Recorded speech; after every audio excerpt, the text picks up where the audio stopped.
You're now in a room full of investors in a Soma loft, catered, warm-lit, the kind of room where billion-dollar decisions feel casual. A startup founder is on stage.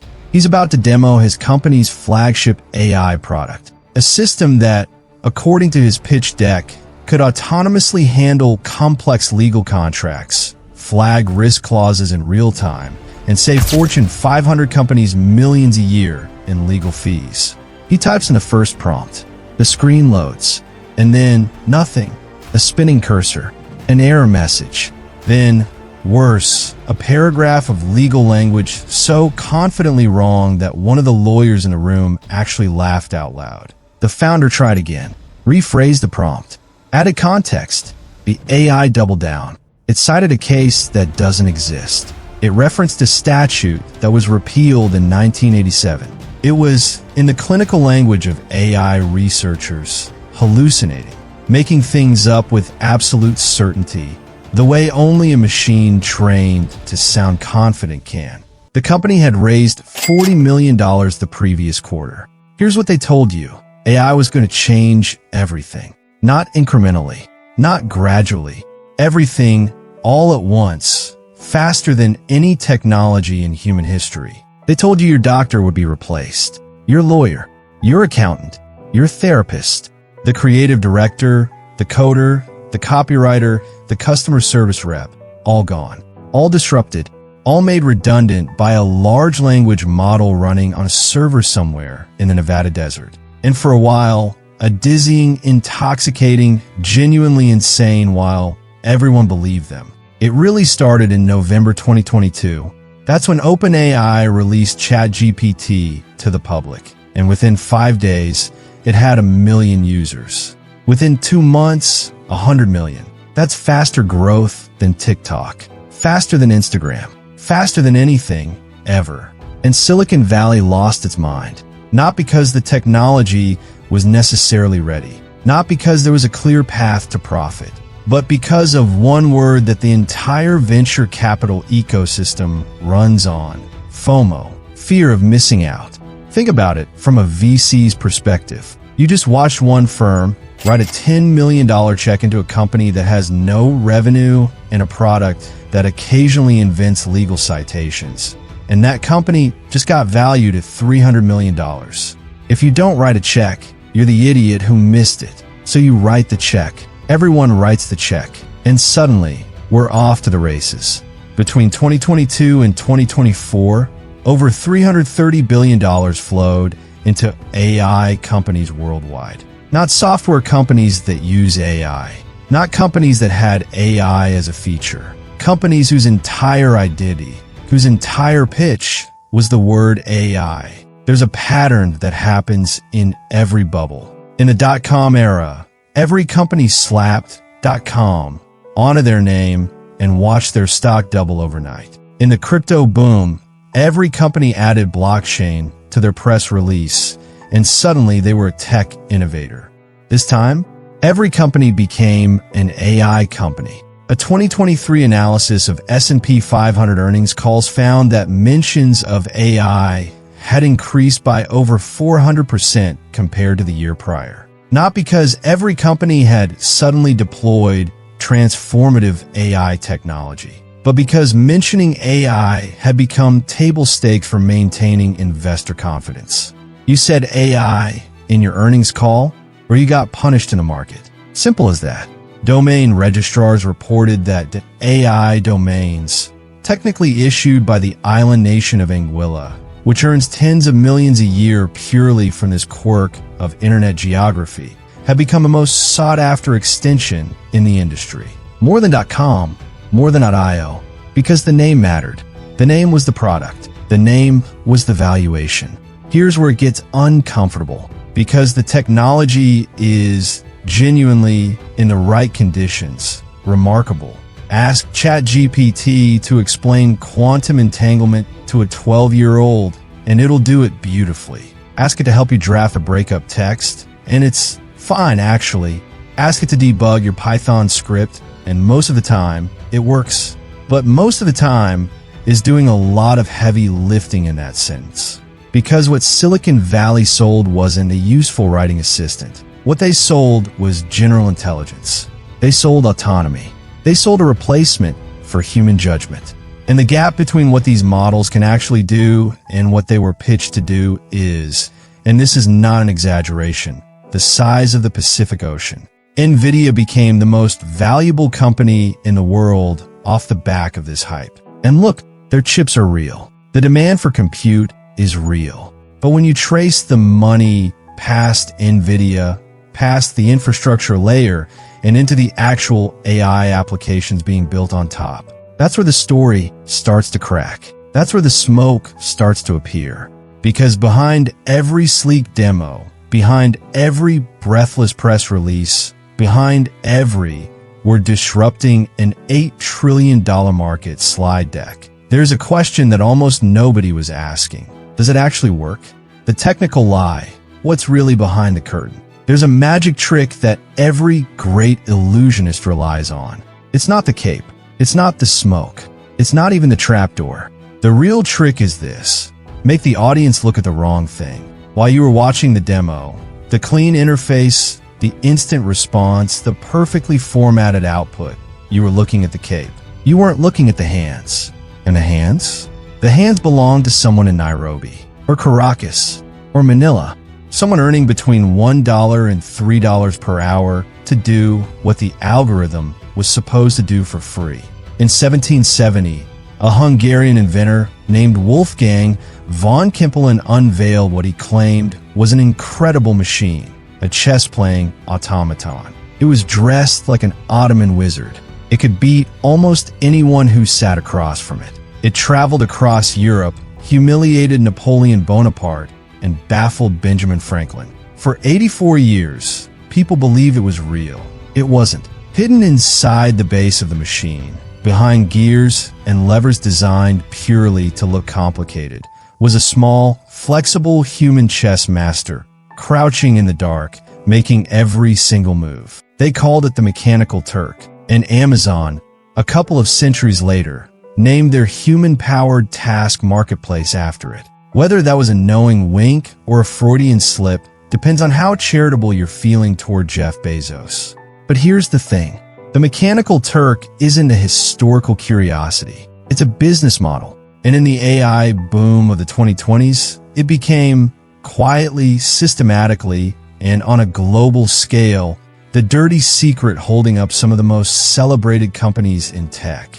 In 2019, The Guardian broke a story about a company called Scale AI, at the time valued at over $1 billion, and its heavy reliance on contract workers to label data, review outputs, and essentially teach its models what correct looked like. That's not entirely scandalous on its own. Training data needs to be labeled. That's a known part of the process. But what the investigation revealed was the working conditions. Workers on the platform, many based in Venezuela, where economic collapse had created a massive pool of highly educated, desperate labor, were earning as little as $1.50 an hour. They were working 12-hour shifts. They were rating AI outputs, writing training prompts, and flagging harmful content, including horrifyingly graphic violence and child exploitation material, with no psychological support, no union, and no recourse. They pay you per task, so you work as fast as you can. Sometimes you see things that stay with you, but if you stop, you don't get paid. But the labeling issue, as troubling as it is, isn't actually the most deceptive part of this story. The most deceptive part is what came next, because some companies weren't just using humans to train their AI. They were using humans to be their AI. In 2018, the Wall Street Journal reported on a company called Presto Automation, which sold AI-powered drive-through technology to fast food chains. The pitch was clean. Replace human order takers with an automated voice AI, cut labor costs, speed up the line. McDonald's invested. Hardee's deployed it. Investors poured in. Except that when researchers looked closely at the numbers Presto reported, they found something uncomfortable. The system was only fully automated, meaning zero human involvement, on about 30% of orders. The other 70%, quietly handed off to human workers in the Philippines and Mexico, who took over whenever the AI got confused, which was often. Presto had, in effect, built a call center and marketed it as artificial intelligence. Presto isn't an outlier. It's a pattern. A 2019 report by MMC Ventures analyzed 2,830 AI startups in Europe and found that 40% of them had no discernible AI in their core product. Not limited AI, not AI in development, just people. People doing the work the press release said the machine was doing. Now, here's where it gets philosophically interesting. Because let's be fair, some of these companies do have real AI. ChatGPT is real. Claude is real. Gemini is real. The large language models at the heart of this industry are genuine, extraordinary engineering achievements. We should be clear about that. But what are they actually? If you strip away the marketing language, if you describe them the way a computer scientist would describe them to another computer scientist, here's what you get. They are prediction machines. Very, very good prediction machines. They were trained on an almost incomprehensibly large amount of human text. Books, articles, Reddit threads, legal filings, Wikipedia, code, forums, everything. And they learn to predict what word comes next in a sequence. That's it. That's the core function. Extremely sophisticated next word prediction.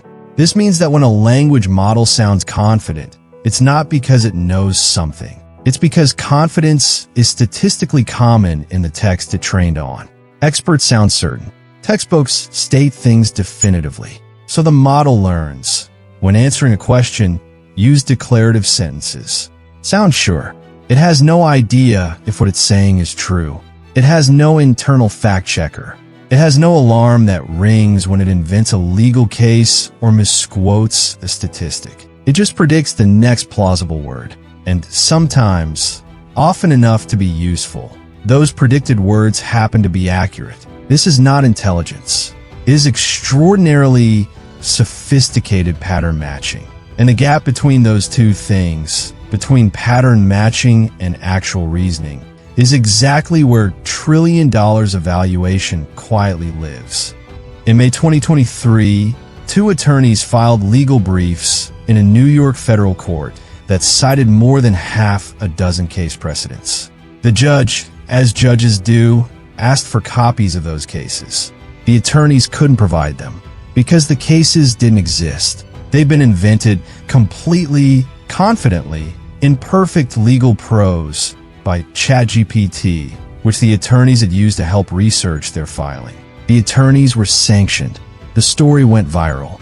And for one brief, glorious moment, the tech press was forced to ask the question it had been avoiding. If this thing hallucinates legal cases, what else is it making up? The companies knew. They'd always known. There's even an internal term for it, hallucination, which is itself a fascinating choice of language. It sounds almost poetic, almost forgivable, like the AI is just a little overworked, a little dreamy. It's not lying. It's just hallucinating. But reframe it in the context of a sales pitch. This will replace your lawyer. This will handle your medical intake. This will autonomously manage your supply chain. And hallucination isn't charming. It's a product liability catastrophe waiting to happen. It's the structural crack in the foundation of an industry that has attracted hundreds of billions of dollars of capital. And here's what the industry did when confronted with this problem. They added a disclaimer to the bottom of the website. AI can make mistakes. Please verify important information. That's it. A footnote on a product they sold as a replacement for human judgment. Here's the deeper systemic issue. It's not just that some startups fake their AI. It's that the entire infrastructure of the AI industry, the thing that makes the models usable at all, is built on human labor that is systematically rebranded as machine intelligence. Every major AI model in production right now uses what's called reinforcement learning from human feedback, or RLHF. That means human workers, real people, paid by the hour, rate AI outputs, correct AI mistakes, and tell the model when it's going wrong. Without them, these models degrade quickly. They get stranger, more offensive, more confidently wrong. OpenAI uses them. Google uses them. Meta uses them. Every AI company uses them. Time magazine reported in 2023 that OpenAI was paying Kenyan workers through an outsourcing firm called Sama less than $2 an hour to review some of the most disturbing content imaginable in order to teach the model what not to say. Sama eventually ended the contract. They said the work was too traumatic. But here's the part that should really make you pause. The companies don't hide this. It's in their research papers. It's in their terms of service. They disclose it, but they disclose it in the language of engineers, not marketers. Human feedback loop, annotator oversight, quality raters. In the marketing language, the TED Talks, the press releases, the CNBC segments. These workers simply don't exist. The AI is autonomous. The AI is intelligent. The AI is the future. The people crouching in the machine, they're invisible. Just like the chess master hidden in the Mechanical Turk. And just like in 1770, the audience is still applauding the wizard. So now you know what's inside the machine. Human hands, human labor, human trauma, in some cases. Priced at $1.50 an hour, hidden behind a clean interface and a 9-figure valuation. But here's the question the investors are starting to ask, quietly, in the kinds of conversations that don't make it on a CNBC. The question isn't just, is this AI real? The question is, even if it were completely real, even if every hallucination were fixed and every human in the loop were replaced by a genuine algorithm, would any of this actually make money? Because the actual math of running these models, the electricity, the water, the hardware, the engineers, is a number so large and so disconnected from current revenue that when you say it out loud in a room full of adults, someone usually goes quiet. That number is what Act 3 is about. The burn rate, the math of the disaster. Let's talk about money. Real money, not the valuation numbers. Those are fantasy, and we'll get to why. Let's talk about the actual, physical, unglamorous cost of running an AI company day to day. Because here's the thing nobody puts in the press release. These models are not cheap to run. They're not even expensive to run. They're catastrophically, almost comically expensive to run. And the revenue coming in the other direction is nowhere close to covering it. This is not a tech story anymore. This is an accounting story. And accounting stories historically end badly. When you type a message into ChatGPT and hit enter, here's what happens on the other side of that interface. Your prompt gets sent to a data center, probably in Virginia, Iowa, or Texas, where it's processed by thousands of specialized chips called GPUs. These chips run hot, so hot that the data centers need industrial-scale cooling systems running around the clock. The cooling systems need water, millions of gallons of it per year per facility, and all of it, the chips, the cooling, the networking, the storage, needs electricity. A staggering, almost incomprehensible amount of electricity. A single query to a large language model uses roughly 10 times the electricity of a standard Google search. 10 times. Google processes about 8.5 billion searches a day. ChatGPT, at its peak, was handling over 10 million queries a day. Scale that up. Do that math. The power draw of this industry is already rivaling the electricity consumption of entire countries. Let that last line sit for a moment. Because the majority of people using ChatGPT, the product that started the entire gold rush, the product with 100 million users, are paying absolutely nothing. They're being subsidized. Every free query is a cost that OpenAI absorbs directly, funded by Microsoft's $13 billion investment and the hope that someday, somehow, the economics will work themselves out. That day has not yet arrived. In late 2024, Reuters reported, citing people familiar with OpenAI's finances, that the company was on track to lose approximately $5 billion that year. $5 billion in a single year. for a company that had just been valued at $157 billion. To put that in terms that feel human, OpenAI was burning through roughly $13 million every single day. That's $550,000 an hour, $9,000 a minute. While you've been watching this video, they've spent more than you'll earn this year just keeping the servers running. And OpenAI is the market leader, the best funded, most recognized, most used AI company in the world. If their economics look like this, what do the smaller players look like? Answer: worse. Much worse. Between 2023 and 2025, the AI startup graveyard filled up faster than at any point in tech history since the dot-com bust. Companies that raised $20 million, $50 million, $100 million gone. Not because they built bad products. Some of them built genuinely impressive technology. They died because of a fundamental problem that no amount of good engineering can solve. Their cost of goods exceeded their selling price, with no clear path to closing the gap.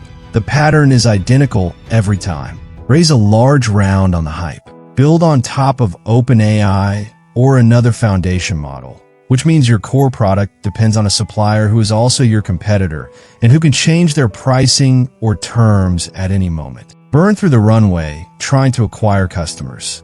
Discover that customers are happy to use a free trial, but deeply resistant to paying enterprise rates for something they're not sure they actually need. Run out of money, shut down, or sell for parts.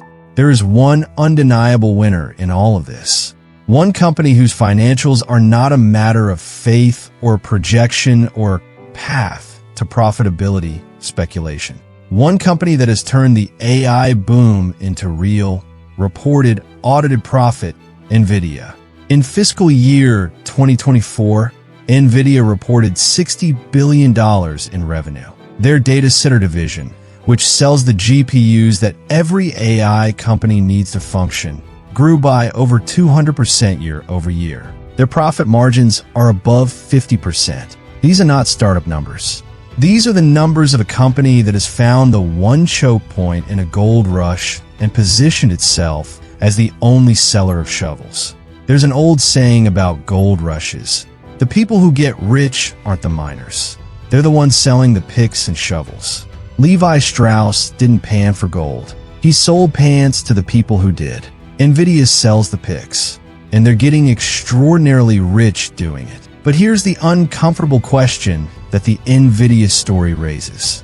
If NVIDIA is selling $60 billion worth of chips per year, if that much compute is being purchased and deployed, then the AI companies on the other end of those purchases are spending $60 billion a year on hardware alone, before electricity, before engineers, before rent, before anything else. Where is this $60 billion coming from? Investor capital, Microsoft, Google, Saudi Arabia's sovereign wealth fund, a constellation of VC firms that are collectively betting that one day the revenue will catch up to the cost. That bet has a name. It's called a bubble. There's a cost that doesn't show up in any VC's spreadsheet. It doesn't appear in a startup's burn rate. It won't figure in any bankruptcy filing. But it's real, it's measurable, and future generations will absolutely be sending us the invoice.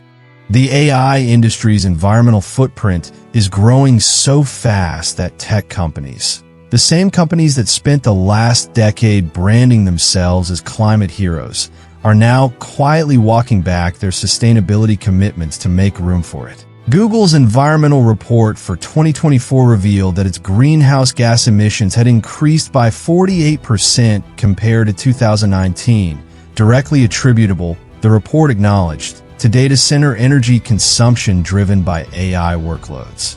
Microsoft reported a 29% increase in water consumption between 2022 and 2023, much of it tied to cooling AI infrastructure. They had previously committed to being water positive by 2030. That goal is now, charitably, uncertain. A 2023 study from researchers at UC Riverside estimated that a conversation of roughly 20 to 50 questions with ChatGPT consumed the equivalent of a 500 milliliters bottle of water in cooling costs alone. Not the electricity, just the water. Now multiply that by the billions of conversations happening globally every day. This is the externalized cost. The cost that doesn't appear on OpenAI's balance sheet because it's being paid by aquifers and atmospheres instead of investors. But it's being paid. And it's being paid in a context where the primary product, the thing all this environmental cost is producing, is still losing money. In the dot-com bubble, the correction was brutal and fast. Between March 2000 and October 2002, the Nasdaq lost 78% of its value. Trillions of dollars, real people's savings, pension funds, retirement accounts, evaporated. Companies worth billions on a Tuesday were worth nothing by Friday. And here's the haunting part. The internet itself was fine. The technology worked. The internet really did change everything exactly as advertised. But the companies built on top of it, the ones that confuse this technology has potential with this specific company will be profitable. Most of them were just wrong. Amazon survived. Google survived. The infrastructure companies survived. The shovel sellers survived. But Pets.com didn't. WebN didn't. eToys didn't. And the investors who couldn't tell the difference between real technology and real business model paid a catastrophic price. The AI correction, when it comes, and the math says it must come, will not look like one dramatic crash. It'll look like a slow, grinding reckoning. Startups will fail quietly, one by one. Valuations will be written down in investor portfolios without press releases. The companies that survive will be the ones with real infrastructure, real enterprise contracts, and a genuine answer to the question, does your revenue exceed your costs? Most won't have a good answer. Most already don't. The money is real. The servers are real. The electricity bill is real. The people in Nairobi reviewing content for $1.50 an hour are real. The hallucinations are real. The losses are real. The only thing that isn't real is the story that was told to justify all of it. So when the checks stop coming, when the VC partners finally sit down and ask for a path to profitability that doesn't involve, and then a miracle occurs, what happens? Who survives? Who rebuilds? And what, in the wreckage of all this, was actually real? That's the final question, and it's the most important one. The great correction. What was real? What survives? And what we owe the future. Every great bubble in human history has a moment of reckoning. Not a single crash, not a single headline, but a quiet morning when the people who built it look at each other across a conference table and stop pretending the numbers add up. The tulip traders had that morning. The dot-com founders had it. The mortgage bankers had it. The AI industry's morning is coming. Maybe it's already here. And what happens in that morning? Who survives it? Who rebuilds after it? And what lessons get learned or ignored will shape the next decade of technology more than any product launch or funding round ever could. So let's talk about what's actually true. Not the pitch deck version, the real version. Venture capital operates on a specific timeline. A typical fund has a 10-year life. The partners raise money from institutional investors, pension funds, university endowments, sovereign wealth funds, and they promise to return a multiple of that money within the decade. So when a VC firm poured $100 million into an AI startup in 2021 or 2022, their clocks started ticking. They need an exit, an IPO, or an acquisition before the fund matures. Otherwise, that investment is just a number on a spreadsheet that never became real money. Here's the problem. The IPO window for unprofitable tech companies slammed shut after 2021. The year WeWork imploded. The year SPACs became a punchline. The year public market investors stopped accepting, trust us, the revenue is coming. A company losing $5 billion a year cannot go public in this environment. Not without a radical change in the story it's telling. So the exits aren't happening. The clocks are still ticking. And the VC partners who were writing checks in 2022 based on 2021 euphoria are now sitting in those glass-walled offices doing the math that nobody wants to do out loud. The correction isn't going to be dramatic. There won't be a Lehman Brothers moment for AI. No single company whose collapse takes the whole system down overnight. It'll be slower and in some ways more painful than that. It'll be 1,000 quiet funerals. 1,000 we're pivoting our focus blog posts. 1,000 LinkedIn posts from laid-off engineers who genuinely believed, that they were building the future. Some of them were. That's the tragedy of it. The technology is real. The applications, some of them, are genuine. The problem was never the tool. The problem was what was built on top of it, and the story that was told to justify the construction. Not everyone goes under. Every bubble has its survivors. And more importantly, every corrected bubble eventually reveals which companies were real all along.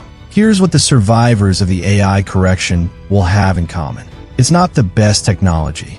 It's not the most charismatic founder. It's something far more boring and far more important. A customer who pays more than the service costs to deliver. Notice what's not on that list. Consumer apps built on top of someone else's model. AI-powered versions of products that already existed. Startups whose entire moat is we use GPT-4, but with a better interface. Those businesses are not technology companies. They're UI companies. And UI companies have a very low ceiling when the underlying model provider decides to build the same interface themselves, which OpenAI, Google, and Anthropic are all actively doing. The graveyard will be full of people who confused access to a powerful tool with ownership of a defensible business. Here's what gets lost in the bubble narrative, and this is important because the bubble story is only half the truth. Underneath all the hallucinating chatbots and inflated valuations and companies using Kenyan labor to fake their algorithms, there is genuine, transformative, life-changing work happening. And it deserves to be seen clearly, not through the distorted lens of hype or the equally distorted lens of backlash. AI-assisted medical imaging is detecting cancers earlier than any human radiologist can, consistently, at scale. That is not a pitch deck claim. It's a peer-reviewed result published in Nature, replicated across multiple hospital systems. AlphaFold, DeepMind's protein structure prediction model, solved a problem that had stumped biologists for 50 years and has already accelerated drug discovery in ways that will save lives that haven't been counted yet. AI is being used to monitor deforestation in real time via satellite imagery, to optimize power grid distribution and reduce waste, to translate languages that have been historically underserved by technology, to help nonverbal people communicate. These are not hypothetical futures. These are running systems doing real work right now. The tragedy of the AI bubble isn't that the technology was fake. It's that the genuine breakthroughs got buried under an avalanche of noise, of Me Too chatbots and AI domain squatters and pitch decks were disrupting a $10 trillion market on slide 3. The real work got harder to find. The real researchers got harder to fund, because every dollar was chasing the next ChatGPT wrapper instead of the next AlphaFold. Bubbles don't just waste money, they waste attention. And attention in science and in engineering is the scarcest resource of all. Before we get philosophical, we owe a bead of honesty to the people who got the worst of this without any of the upside. The content moderators in Nairobi and Manila who reviewed material that scarred them. The Venezuelan engineers doing piecework for $2 an hour while the startup they were building floated on a $1 billion valuation. The workers at Amazon Mechanical Turk performing cognitive labor that was marketed as machine intelligence, with no credit, no equity, no acknowledgement that they existed at all. When the correction comes, when the VC partners write down their positions and the founders post their learnings on LinkedIn and the journalists write the retrospectives, these people will not be mentioned. They were invisible when the company was succeeding. They'll be invisible when it fails. That invisibility is not an accident. It's structural. It's the point.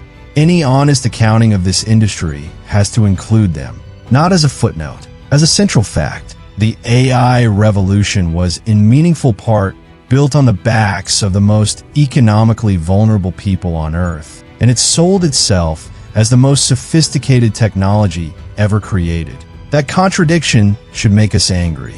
It should inform how we regulate what comes next. We need to talk about what we mean when we say innovation, because the word has been so thoroughly colonized by the marketing departments of venture-backed startups that it's almost lost its meaning entirely.